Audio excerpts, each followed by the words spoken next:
Hi, I'm Purva Gujar. I lead community and growth at Vaxine. I am currently based in San Francisco, but I grew up in India.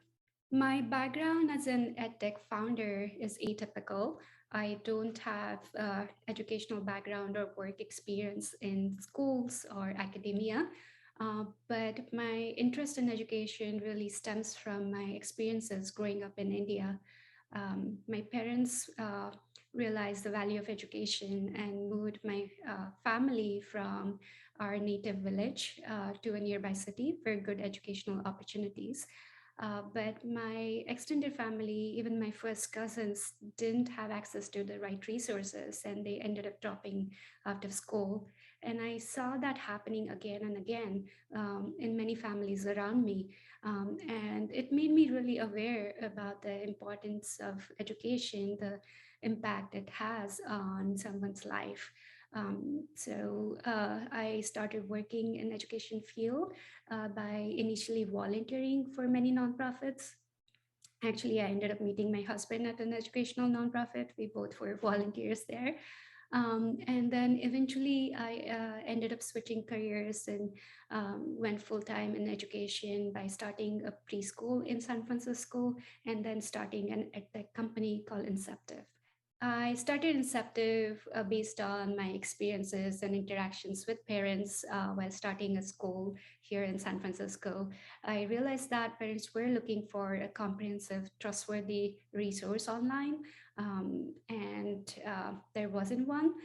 So I started Inceptive as a digital platform for parents and kids that was led by experts. My role at Inceptive as a founder led me eventually to Vaxine because I met James while I was looking for a co-founder for Inceptive.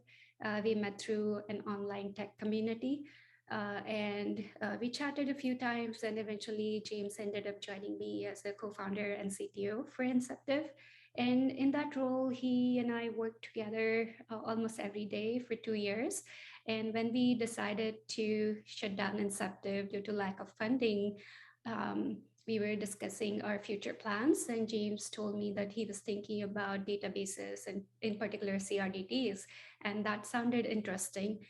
So we kept talking, and the more we talked, the more interested I became. So here I am today, working with James again. My role at Vaxine is leading community and growth. So in that role, I manage our online community, also lead potential user conversations, and a little bit of BizOps. So I look at our runway when we need to raise funding, what kind of metrics we need to track to show growth and progress to our potential investors. So I manage a little bit of product community growth and BizOps. I'm really fortunate to get to work on an interesting project, but also with great team of people. How do I like living in San Francisco? Like any other place, there are pros and cons. I really love the weather, food, population is diverse. I get to meet people from all over the world every day, but it is extremely expensive and also very tech heavy. So most of our friends work in tech. When I'm outside of the tech bubble, I like to travel, go on walks and hikes with my husband. And at home, I love to watch TV and movies and sometimes play video games.